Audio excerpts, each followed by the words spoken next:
Dans les Bouches-du-Rhône, une étudiante est prise de violents maux de ventre dès son réveil.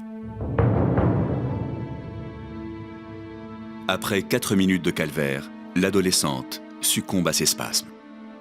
Suicide, empoisonnement, meurtre. La mort tragique de Karine, 17 ans, a défrayé la chronique. Retour sur son histoire.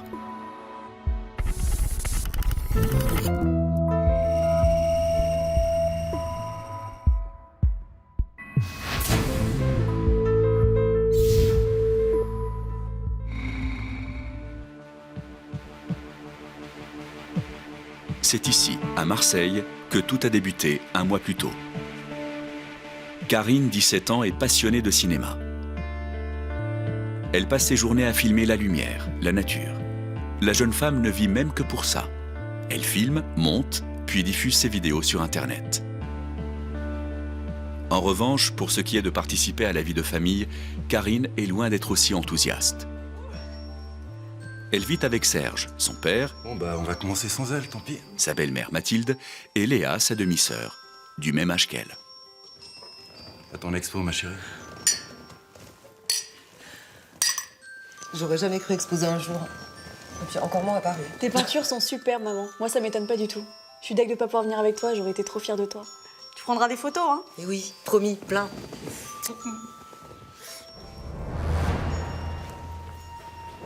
Ah bah enfin. T'as oublié qu'on arrosait l'expo de Mathilde?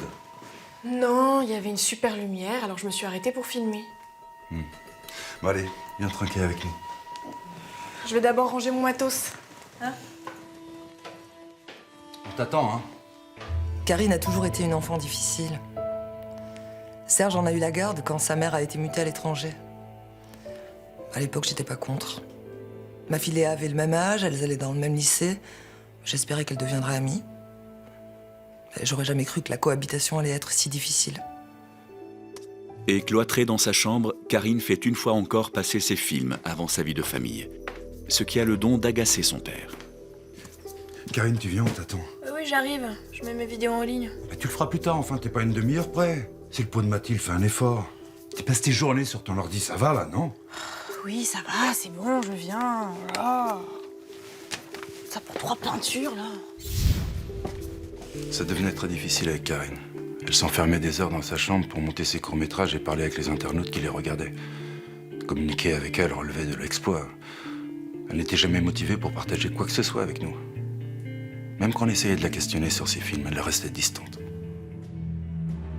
Si Karine peine autant à s'investir dans sa nouvelle vie de famille, c'est aussi à cause de la relation qu'elle entretient avec Léa. C'est la photo de classe demain. Tu devrais essayer de t'habiller autrement. Oh, mais moi je dis ça pour toi. Hein. Si tu veux que les autres filles continuent à se foutre de toi, change rien. T'auras pas été la dernière à te payer ma tronche. Oh, ça va, c'était pas bien méchant, on rigolait, c'est tout. Et puis j'ai changé, non? Bon, je peux te prêter un truc si tu veux. J'ai un vieux slim vert que je mets plus. Ah, il sera peut-être un peu petit pour toi. C'est bon. Je porte pas de verre, d'accord? Et de toute façon, j'aurai comme d'habitude, donc vous pouvez commencer à vous marrer, toi et tes copines. C'est vrai qu'avec les filles, on se foutait pas mal de Karine. Mais elle avait une dégaine trop bizarre. Avec ses colliers de chien et ses nattes, là, c'était trop moche. Et puis elle se défendait jamais. Pas une seule fois depuis le collège, je l'avais entendu dire merde à l'une d'entre nous. En fait, elle parlait à personne. Comme d'habitude, Karine se plonge dans sa passion pour retrouver la sérénité. Mais cet après-midi-là, elle va faire une découverte embarrassante.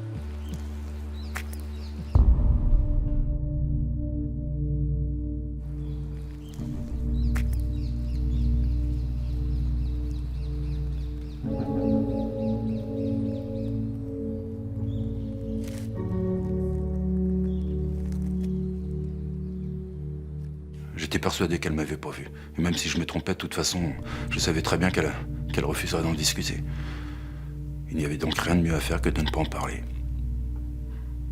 Et puis, je vois pas très bien ce que j'aurais pu lui expliquer. C'est pas facile de parler de ça avec sa fille. Si Serge préfère éviter sa fille, de leur côté, Léa et Mathilde souhaitent faire des efforts pour se rapprocher de Karine. T'as entendu parler du concours de court-métrage des filles jeunes? Oui. On pourrait peut-être le faire ensemble. Le thème, c'est être fan, et je me suis dit qu'on pourrait faire un truc. inscrite. Ah, ok. Super. Bon, moi, avec mes cours de théâtre, je peux tout jouer. Alors, je pourrais être une actrice ou une chanteuse. Ça m'intéresse pas, Léa. Je travaille toute seule. Bon, allez, j'ai plus faim. J'ai des devoirs, désolée. Ah, en fait, bien. Désormais, tu bois ton jus d'orange, d'accord? Et tu me laisses le mien. Oui, parce que j'en ai marre tous les matins de boire un jus chaud, parce que mademoiselle ne sait pas le remettre dans le frigo gentiment, comme tout le monde. Non, mais elle est complètement malade. En même temps, j'avais pas vraiment envie de bosser avec elle. Mais ma mère avait tellement insisté. Depuis le début, elle espérait qu'on soit copines, mais c'était juste pas possible. Je la trouvais chelou, Karine. Fallait voir. Elle avait inscrit mon nom en marqueur sur ma bouteille de jus d'orange pour pas qu'il y ait d'erreur. Fallait être tapée. Ma mère, je comprenais vraiment pas pourquoi elle s'était intéressée à son père. Mathilde tient effectivement à Serge et fait tout son possible pour que Karine s'intègre au mieux dans cette nouvelle famille. Elle s'inquiète sincèrement pour la jeune femme. Tu crois pas que tu devrais emmener Karine voir quelqu'un? J'ai pensé, oui. Mais elle est tellement têtue, elle voudra jamais. Ah, tu devrais peut-être lui imposer. Après tout, elle est mineure. C'est toi l'autorité, que je sache. Ça fait 4 mois qu'elle est là. Ça peut pas continuer comme ça, c'est de pire en pire. Je sais, oui. Jusque-là, je m'étais forcée de laisser Serge gérer sa fille tout seul. J'essayais d'être patiente, de pas m'immiscer dans leur relation. Mais bon, plus on avançait, plus je trouvais que Karine était renfermée. Agressive même. Puis je voyais que Serge en souffrait. Il fallait qu'on trouve une solution. Serge n'a plus d'autre choix que de renouer le contact avec sa fille. Seulement voilà. Sympa ton manteau. Ah ouais? Le mois dernier, tu m'as dit que je ressemblais à un corbeau noir avec, faudrait savoir. Non, j'ai dit ça moi. Écoute, Karine, je sais que c'est pas facile pour toi tout ça, mais j'aimerais que tu fasses un effort avec Léa et Mathilde. Elles sont sympas. Tu devrais leur laisser une chance si on arrivait à tous bien s'entendre. Mais je fais déjà des efforts! Je sais, oui, mais avec Léa, t'en fais pas beaucoup, Mais honnêtement. papa! Léa, c'est pas le petit ange que tu crois! Réveille-toi, tu la connais pas! Comment ça? Qu'est-ce que tu veux dire exactement? Rien. Je ferai ce que t'as dit. Au fait, la dernière fois au parc,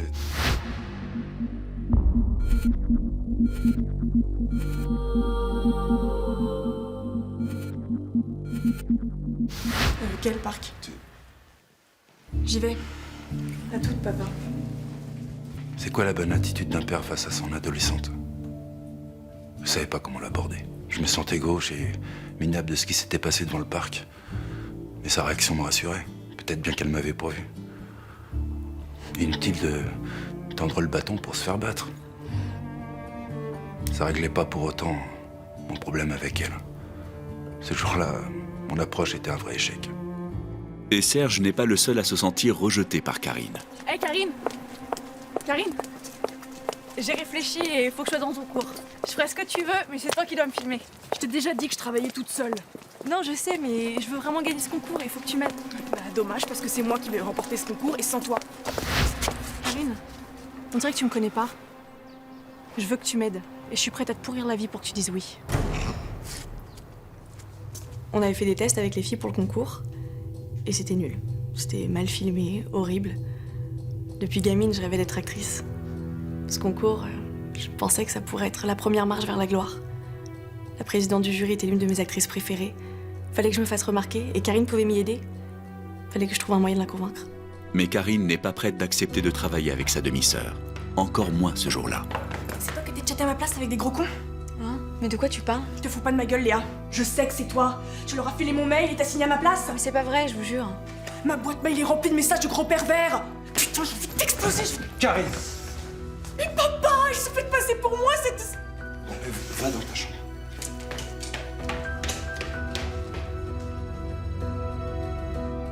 Je savais pas si ce que Karine disait était vrai. Mais il fallait qu'elle se calme. Mathilde venait juste de partir pour Paris. Il fallait que j'évite le drame. Et puis, peut-être que Karine se trompait. Elle parlait avec tellement d'inconnus sur le net. J'avais toujours eu peur qu'un truc comme ça arrive un jour. Serge décide alors de parler à sa fille pour la calmer. mais il se montre quelque peu maladroit. Tu es sûr de ce que tu dis? Évidemment. Qui ça peut être d'autre? Elle a même bloqué un de mes comptes de chat. Quoi, Léa? Elle y connaît rien, Internet. Elle non, mais c'est pas de si. Mais tu parles avec plein d'inconnus sur le net, ça peut pas venir de l'un d'eux. Mais comme toujours, tu la défends. Mais non, je ne la défends pas, c'est juste que tu Oui, t'en bah, prends. c'est juste qu'il y en a que pour Mathilde et Léa, voilà, papa. Ce qui t'empêche pas de t'envoyer en l'air avec quelqu'un d'autre, hein? C'était rien, Karine. Juste un baiser d'adieu, j'ai fait une connerie, c'est tout. Faut pas que Mathilde le sache. Promets-moi que tu lui diras rien, s'il te plaît. J'avais honte comme un gosse pris en flagrant délit. Karine m'avait balancé ça avec un tel mépris. Mathilde n'était pas du genre à pardonner, elle me l'avait assez répété. Si elle apprenait que je l'avais trompée, c'était sûr, elle me quitterait. Et si Léa n'a entendu qu'une partie de la discussion, elle est cependant déterminée à découvrir la vérité. Attends-moi. Qu'est-ce que ma mère doit pas savoir? Je vous ai entendu hier. Rien, ça te regarde pas. Tu me dis ce qui se passe ou je bloque tous tes comptes internet. Je savais que c'était toi. Écoute, je sais pas ce que t'as entendu, mais y a rien de grave, alors tu laisses tomber, ok? Ton père trompe ma mère. C'est ça? Ok. Oh, putain. J'en étais sûre. Tu peux faire tes valises, Karine. Dès que ma mère rentre, je lui balance tout. Léa, c'est pas ce que tu crois! Quand j'ai surpris la conversation de Serge et Karine, j'ai tout de suite pensé à un truc du genre, mais j'y croyais pas. Serge avait tellement galéré pour avoir ma mère. Jamais j'aurais cru qu'il aurait pu lui faire ça.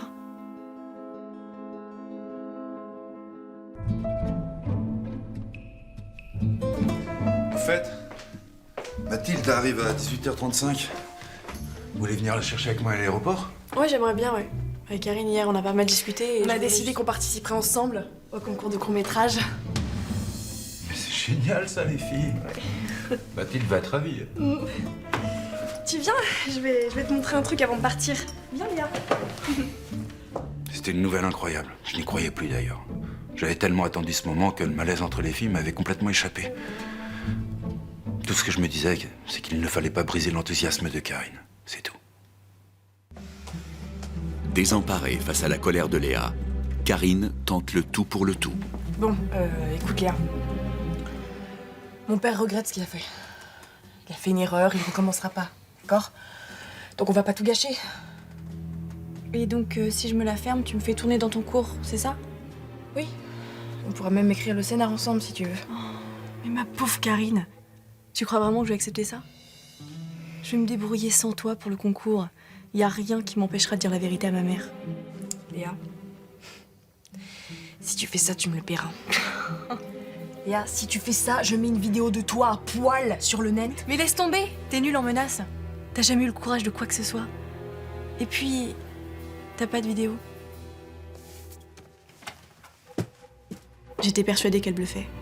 Je la voyais pas du tout s'en prendre à moi. Et puis je voulais qu'elle et son père dégagent. Ma mère méritait mieux. Ne prenant pas les menaces de sa demi-sœur au sérieux, Léa, elle, met les siennes à exécution. Faut que je te dise quelque chose. C'est vraiment pas facile. Serge te trompe. Qu'est-ce que t'es là encore? Imaginez, Léa. Maman, c'est pas des bêtises. C'est Karine qui me l'a dit. Elle a essayé de me faire chanter pour que je te dise rien. J'avais d'abord pensé que Léa se faisait un film. Mais dans ce cas, l'attitude de Karine était étrange. Pourquoi elle aurait menacé Léa si c'était faux? J'étais pourtant persuadée que Serge me ferait jamais un truc pareil. Il m'avait assez répété que je l'avais sorti de la dépression de son divorce.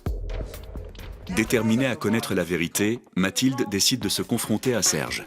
Mais elle est bien loin de se douter des explications qu'il va lui fournir. Mais non, mais je t'assure que c'est pas vrai. Jamais je te ferai ça, tu le sais bien. Oui, c'est ce que je croyais. Jusqu'à ce que ta fille parle à la mienne.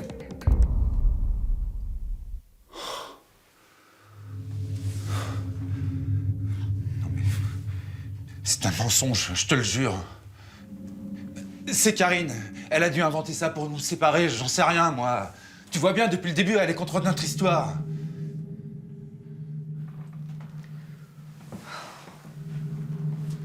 Je n'étais pas fier, mais j'étais au pied du mur. Je pouvais pas perdre Mathilde. Je pensais que je m'en remettrais jamais. Après mon divorce, j'avais touché le fond. J'avais même pensé au suicide. Je voulais vraiment pas revivre ça. Et j'aurais tout fait pour la garder, tout. Acceptant de croire Serge, Mathilde s'en prend alors à Karine, qui devient à ses yeux l'unique responsable des récents événements. Mais je sais que t'aimes pas vivre chez nous. Mais ta mère, pour l'instant, elle peut pas s'occuper de toi. Alors il faut que tu t'y fasses, Karine, c'est comme ça. Ton père et moi, on s'aime. Tu comprends? On s'aime. C'est pas facile, tous les jours. Mais bon, les mensonges pour essayer de nous séparer, tu oublies. Ça marchera pas. Puis au passage, tu me feras le plaisir de faire un effort avec Léa parce qu'elle, elle essaye d'être sympa avec toi. Alors arrête un peu. Elle avait été trop loin. Il fallait que je la recadre. Jusque-là, je m'étais forcée de jamais la braquer. Mais là, elle avait dépassé les bornes. Il fallait que je lui montre que je me laisserais pas faire. Si j'avais su. Se sentant trahie par son père et surtout injustement traitée par ses proches, Karine s'est vengée. Karine, comment t'as pu me faire ça? C'est dégueulasse. Je t'avais dit de la fermer. Mais tout le monde l'a vu, ta putain de vidéo. Tout le monde l'a vu, tout le monde s'en fout de ma gueule. Tu me le paieras, Karine. Je te jure que tu me le paieras. Elle avait publié une vidéo de moi sous la douche. C'était atroce. Je me sentais tellement humiliée. Les gens rigolaient dans mon dos. Les mecs jasaient, se vantaient d'avoir vu mes seins. Je détestais Karine comme j'avais jamais détesté personne. J'avais envie qu'elle souffre. Qu'elle regrette de s'en être pris à moi. En humiliant publiquement sa demi-sœur Léa, Karine a-t-elle forcé son destin?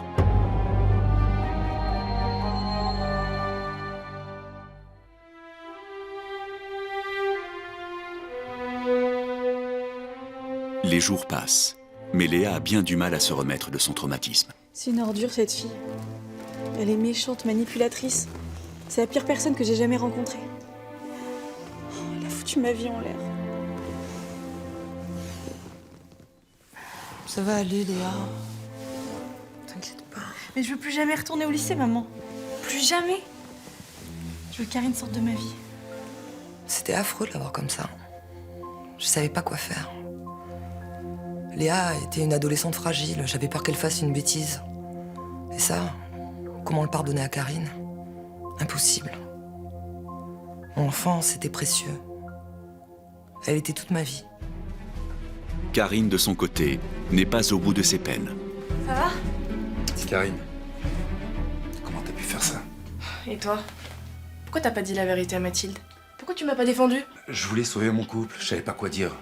J'aurais pas dû, c'est vrai. Mais pourquoi tu t'es vengé sur Léa? Elle t'a rien fait. Elle a tout fait, c'est une peste. Je la déteste, elle a tout pourri, le lycée, la maison, voilà, tout. Je voulais qu'elle sache que ça fait de souffrir un peu, de se retrouver seule, qu'elle morfe. Tu vas tout détruire, Karine. Tout ce que j'ai mis des années à construire avec Mathilde. Tout ça parce que t'es jalouse de Léa. Mais papa, tu comprends rien, je suis... Bon, ça suffit, Karine. T'es privée d'Internet. Plus de sorties, plus de caméras et pas de concours. J'étais bouleversé. Complètement dépassé aussi. Je voyais pas du tout comment les choses pouvaient s'arranger. Mathilde pardonnerait jamais à Karine. Elle pouvait même porter plainte ou, pire, me quitter. Si je perdais Mathilde, je perdais tout. Et ça, je l'aurais jamais pardonné à Karine. Si Serge craint la réaction de Mathilde, il est bien loin d'imaginer ce qu'elle va réellement lui demander. Léa vient enfin de s'endormir, elle est bouleversée.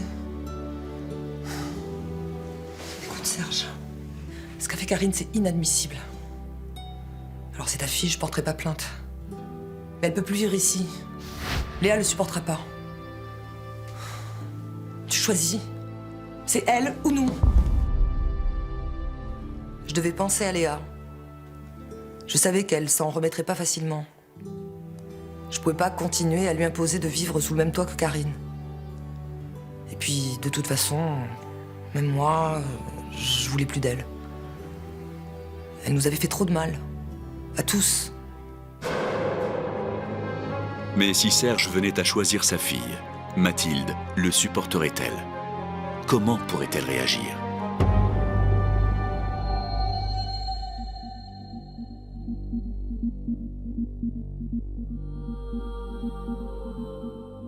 Serge, au pied du mur, a pris une décision qui va, sans le savoir, bouleverser sa vie.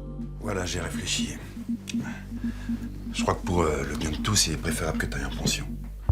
Crois-moi, tu seras mieux qu'ici. Je t'ai trouvé un bon lycée, réputé pour les élèves difficiles. Ils sont OK pour que tu l'intègres dès la semaine prochaine. Attends, non, mais Je croyais que ma caméra, Internet, c'était ça la punition. Mais papa, c'est pour toi que j'ai fait ça, c'était pour te venger. Tu n'aurais pas dû. Tu peux pas rester là, pas après ce que tu as fait. Mathilde ne voudra jamais. Et puis, il y a Léa aussi. Ah, Léa. C'est ça. Oui, toujours Léa. Et pourquoi elle passe avant moi? C'est moi ta fille, c'est pas elle. Pourquoi? T'as pas le droit de faire ça, c'est dégueulasse. T'as pas le droit de me faire ça. Et puis de toute façon, si tu le fais, je fuguerai. Je reviendrai et je ferai tout pour que Mathilde te quitte. Tout. Je ne l'avais jamais vue comme ça. Elle semblait prête à tout. Elle était tellement agressive. Je me battais pour sauver mon couple et elle voulait le faire exploser. Je savais plus du tout quoi faire.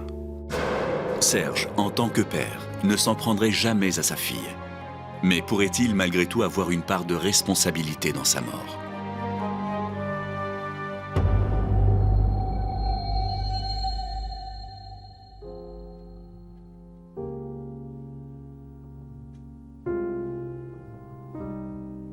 Alors que Serge perd pied, Léa, elle, ne supporte plus les humiliations qu'elle subit au lycée. Qu'est-ce qu'il y a dans ta main? Rien. Léa.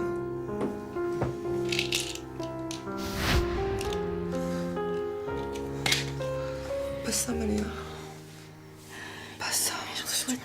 Mais je reçois tellement de mails d'insultes, maman. Des trucs dégueux aussi, des mecs qui veulent me toucher. On va trouver une solution, ma puce. Ça va aller, je te promets. Mais s'il faut, on te changera de lycée. Ça va aller, tu verras. Mais je verrai quoi? Que Karine va s'en tirer en allant en pension? C'est ce qu'elle a toujours voulu, maman. Elle vous déteste. Elle voulait juste se barrer et elle a gagné. Léa avait raison. Karine s'en tirait à bon compte. Elle avait eu tout ce qu'elle voulait. Elle avait brisé ma petite fille. Je n'étais même plus sûre de pouvoir encore aimer Serge. Elle avait gagné sur toute la ligne. Et ça, c'était insupportable.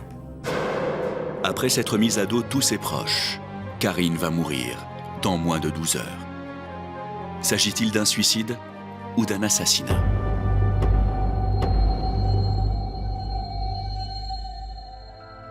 Le lendemain matin, après une nuit extrêmement agitée, Serge réalise son erreur concernant les responsabilités de sa fille dans cette histoire. Il fait tout pour se faire pardonner. Jus d'orange, thé et pain au chocolat. Comme quand tu étais petite. Merci. Tu avais raison. Tout ça, c'est pour moi que tu l'as fait. J'aurais pas dû te demander de mentir à Mathilde. C'était égoïste et lâche aussi. J'ai été injuste et je te demande pardon.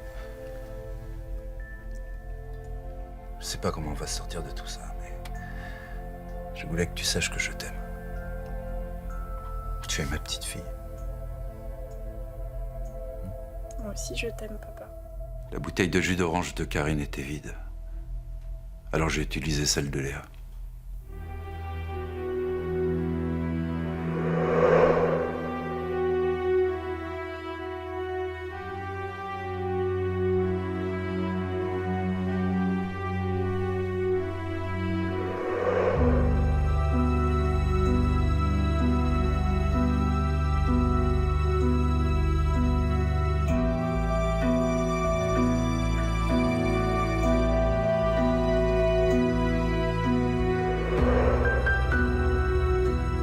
De jus d'orange de Karine.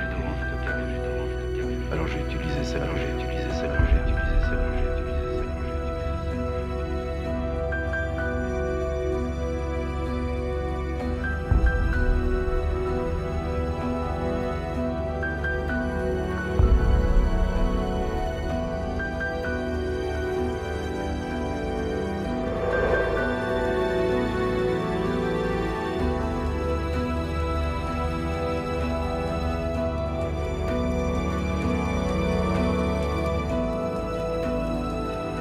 J'ai tout de suite appelé le SAMU, mais ils sont arrivés trop tard. Karine était déjà morte. Tout ça parce que j'ai été trop lâche. Ça a été un drame atroce. Et quand on a retrouvé le cyanure dans les affaires de Karine, j'ai été encore plus bouleversée. C'est de Léa dont elle avait voulu se débarrasser. et dire qu'elle buvait de ce jus d'orange tous les matins. Ça m'avait fait bizarre d'apprendre qu'elle avait essayé de me tuer. Je comprenais pas trop. Je savais qu'elle m'aimait pas, mais c'est elle qui avait détruit ma vie. Et ça lui suffisait pas. Il fallait qu'elle commande du cyanure sur Internet. La mort accidentelle de Karine aura finalement raison de la relation de Serge et Mathilde. Celle-ci partira d'ailleurs s'installer avec Léa à Paris. La jeune femme entrera dans un nouveau lycée et la carrière de sa mère sera florissante. Serge, de son côté, refera sa vie. 3 ans plus tard, il deviendra papa d'une petite fille à laquelle il consacrera tout son temps.